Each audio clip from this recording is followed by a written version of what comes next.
مارس. وكل سنة وحضراتكم طيبين.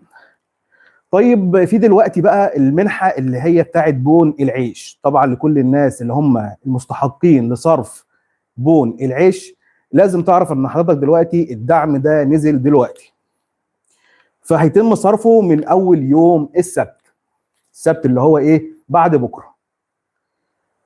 طيب دلوقتي لما نزل الخبر اللي هو العاجل، طبعا وزارة التموين بالاتفاق مع وزارة المالية الفلوس حضرت بقى كام؟ حضرت 4 مليار جنيه ضمت لمستحقين دعم التموين. وطبعا الزيادات للناس كلها اللي كانت بتسأل من اول رمضان فين الزيادات فين الدعم. وطبعا يعني الحكومة مشكورا يعني ما كانتش كانت معترضة على مسلسلات رمضان وان هم مش على القد الكفء اللي هم بيقولوا عليه. طبعا انا واحد من الناس رديت قلت والله يعني طب انتوا يعني دوروا على الناس اللي هم المستحقين. فسبحان الله لسه بنتكلم في الموضوع ده النهارده لقيت لك خبر عاجل، الحكومه المصريه وزاره التموين وفرت الدعم للمستحقين بالاتفاق والتنسيق مع وزاره الماليه، فكله دلوقتي عمل بالميزانيه 4 مليار جنيه. احنا عندنا كام بطاقه؟ 21 مليون بطاقه تموين، 21 مليون. طيب كم بقى مواطن مستحق؟ 58 مليون. 58 مليون مواطن مستحق بمختلف بقى انواعهم، تكافل وكرامه، اصحاب معاشات، ناس يعني طبقه يعني تعتبر شبه معدومه وهكذا. طيب مين بقى اللي هينصرف لهم الحاجات دي؟ هينصرف حوالي 10 مليون بطاقه. 10 مليون بطاقه.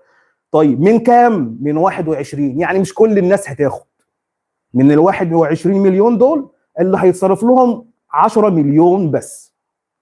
طيب هينصرف بقى كام؟ هينصرف 125 جنيه للفرد و250 جنيه للفردين فاكتر.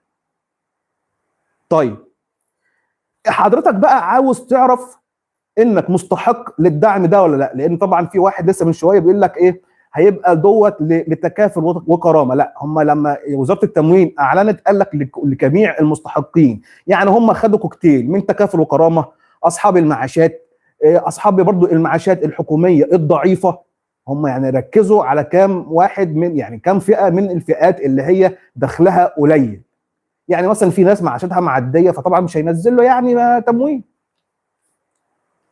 طيب ازاي بقى تعرف انك اصلا انت مستحق ولا لا؟ ما هو انت ما عندكش بقى موقع او سايت تخش تستعلم عنه، هتعرف انت ازاي؟ وحضرتك بتصرف العيش هتبقى كده في رساله موجوده تحت، يعني البون بتاع العيش ما ترموش، يعني ما ترموهوش، هيبقى تحت كده مكتوب مدعوم ب 125 جنيه، مدعوم ب 250 جنيه. طبعا انا كان معايا هنا بون من احد الناس، لو حضراتكم شايفينه البون بيبقى مكتوب كده تحت اسفل البون، يعني ما ترموهوش عشان تبقى انت عارف انت مستحق ولا لا. بس وكل سنه وحضراتكم طيبين، ويا رب تعود علينا الايام بخير وانتم تكونوا بصحه وسلامه. فانا حبيت اشارككم كده بسرعه الخبر ده للناس اللي كانت بتسال كتير، حتى انا ما كنتش عاوز اتكلم في المواضيع دي في اقتصاد 360 لان بصراحه انا ما شفتش حاجه ملموسه، فمش هطلع بقى اروج زي الصحف والمقالات والحق ده الصرف الحق مش عارف لا. انا لما لقيت حاجه فعليه والناس بالفعل صرفت بالفعل زي كده قلت اما اعمل لايف اطلع فيه اقول لكم اللي حصل بالظبط.